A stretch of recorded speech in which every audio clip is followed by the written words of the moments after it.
Good morning and thanks for joining us. I'm Mary Nelson. Mike's enjoying one more day off, chatting today. We're delighted to welcome in former Husker, Cowboy, Packer, Right. a dad, a husband, a Bronco. I left that one out. Danny Noonan, how Just are for you? a short time. I was there, only Right. for a couple preseason games. Yeah, well, a great career you had. Of course, most of our viewers are going to remember your days at Nebraska. Pretty successful there, one of the top athletes to ever come out of the state period. So Yeah, nice born to and see. raised in Lincoln, went to Lincoln Northeast, and had a great 4 years in Nebraska. Really loved it. Well, Danny's been a guest on the show a couple of times, and we said, you know, Mike's gone. We're trying to have a couple of guest co-hosts come in, and so Danny was certainly one of the calls we wanted to make. We're glad you could come in. Well, thanks for having me. I appreciate it. So he's involved in a great program that parents of young football players, we think you'll want to know about this, and we'll get there in a minute. First, it's Orlando Bloom versus Justin Bieber. According to witnesses, Orlando and Justin were in the same restaurant in Spain yesterday, and everybody's got a cell phone, so there's video of it. The two scuffled. It said Orlando took a swing at the Biebs, but best we can see from the video was more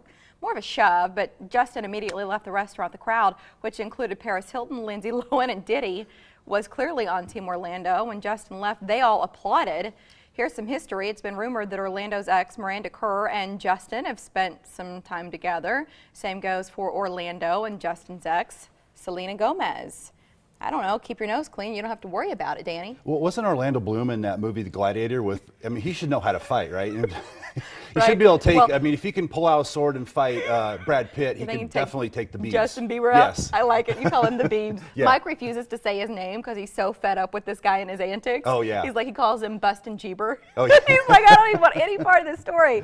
According to a new study from Oregon State University, fathers can care for their children just as well as mothers. Researchers found that when a mother is absent, the father assumes the role and is able to continue playing the role of father also.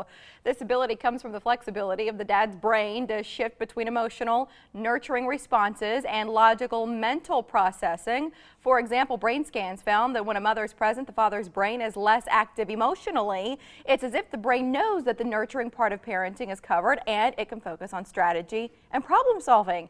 Danny, we spent money on a study to find all this out. Exactly. Yeah.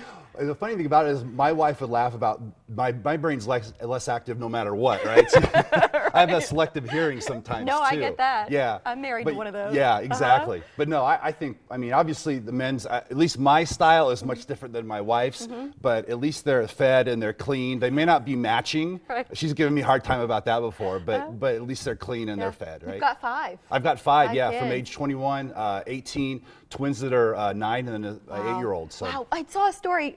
You know, as a father, I wish I would have known you had twins. There was another study as I was looking at this stuff that said twins have identical body odor, like that everything is the same. I'm not going to ask you whether you know that that's true or isn't. Not in our do case. Not in your case. Do they complete each other's thoughts? Do they have that twin connection people talk about, that even when they're apart, they have similar feelings? They're not identical, but they, even like the way they sleep, they still, they're almost 10 years old, they still want to sleep in, the same room now. Yeah. We had them separate rooms and they back to the same room. Yeah. The way they sleep, sometimes in the same bed too, just the way they lay is exactly they were when they were in, seeing ultrasounds when my wife was pregnant. So it's really neat. They've got a special bond though. Yeah. We've got a few sets of twins in my family, and I've always thought it's just so fascinating to see twins interact and, just cool stuff. Exactly. We mentioned this a second ago, and I want to dive in a little bit into heads-up football. And this is one of the things you've been on the show to discuss before. Right. Remind our viewers what the idea is here, and why did you want to get involved in it? Okay. Well, heads-up football was developed about 10 years ago from the NFL. They gave a grant to heads-up football.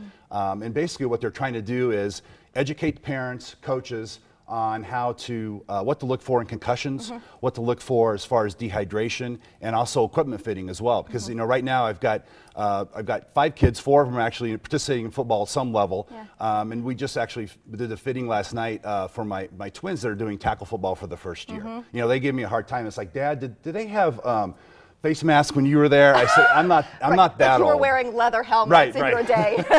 Yeah, you brought in some equipment here for us. So what's the story with the helmet, and why is it so important that we're getting the right fit? Does it all go back to concussions? Well, yeah, I mean, you look at, that's the starting place, obviously. You want to make sure the equipment fits right. If they're not comfortable, you want to make sure that it does fit. The other thing is a lot of people, a lot of kids, they buy new shoes for the season. Have the kids break those in before they even start, because they don't want to get blisters on their feet. The other big thing, especially right now during 2-a-days, is dehydration. No what to kidding. look for in that. But really going back to concussions, the parents and the coaches are the first line of defense in that, because they know their son the best, and they're going to know, is he not acting right? Different types of different types of symptoms that they need to really learn. And if you go to usafootball.com, everything is free up there, from equipment fitting to dehydration to concussions. There's a lot of free resources out there. Does all of this happen to help preserve not just the health of the players, but sort of the health of the game? As fans become more educated, they want to make sure that those players are as safe as possible. Exactly. I mean, you look at, especially the last 3 or 4 years about concussions, has really been in the forefront.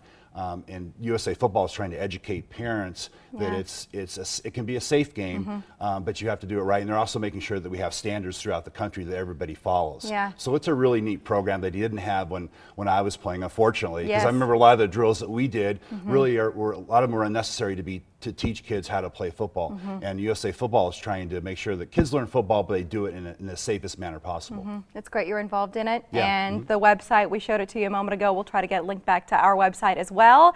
Our thanks to Danny Noonan Well, for thank you guesting for having me. in I today. appreciate it. Great to see you again. You're you. welcome back anytime. Well, one of